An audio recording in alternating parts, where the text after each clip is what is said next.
ఓం శ్రీ గురుభ్యో నమః. హరి ఓం.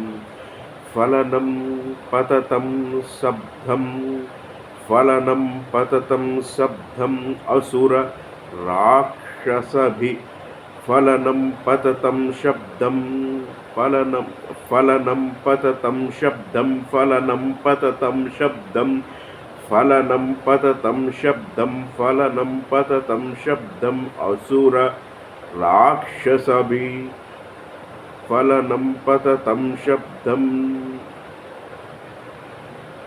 నిశమ్య అసుర రాక్షసభి, నిశమ్య అసుర రాక్షసభి, నిశమ్య అసుర రాక్షసభి. అభ్యద్యవత్ అభ్యద్యవత్ కృషితతలం, అభ్యద్యవత్ అభ్యాద్యవత్ కృషితితలం, కృషితితలం అభ్యద్యవత్ కృషితితలం.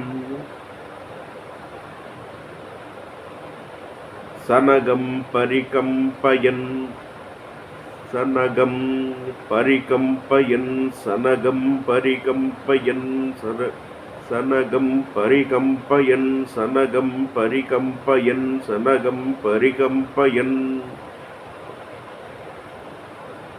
అభ్యాద్యవత్ కృషితతలం తలం, అభ్యాద్యవత్ కృషితతలం సనగం పరికంపయన్.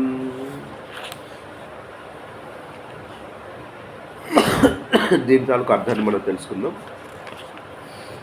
Hearing the sound of the falling fruits, the donkey demon Dhenuka ran forward to attack, making the earth and trees tremble.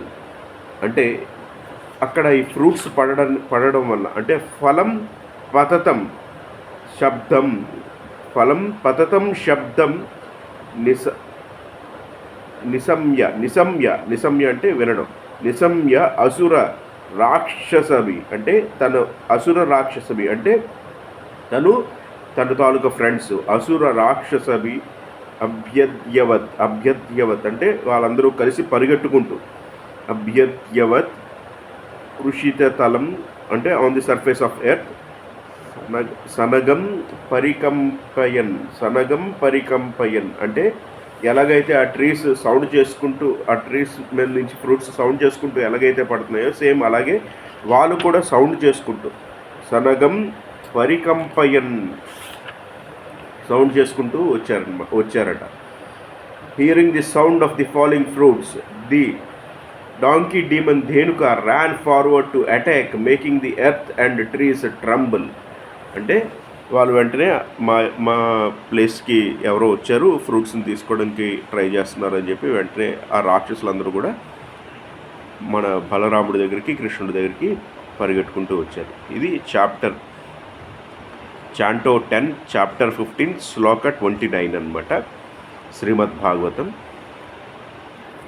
The killing of Dhenukasura, ధేనుకాసురుని ఎలా కృష్ణ పరమాత్ముడు వధించాడో మనకి ఈ శ్లోకాలన్నింటిలో కూడా దాని తాలూకు వివరణని మనకి అందజేస్తున్నారు.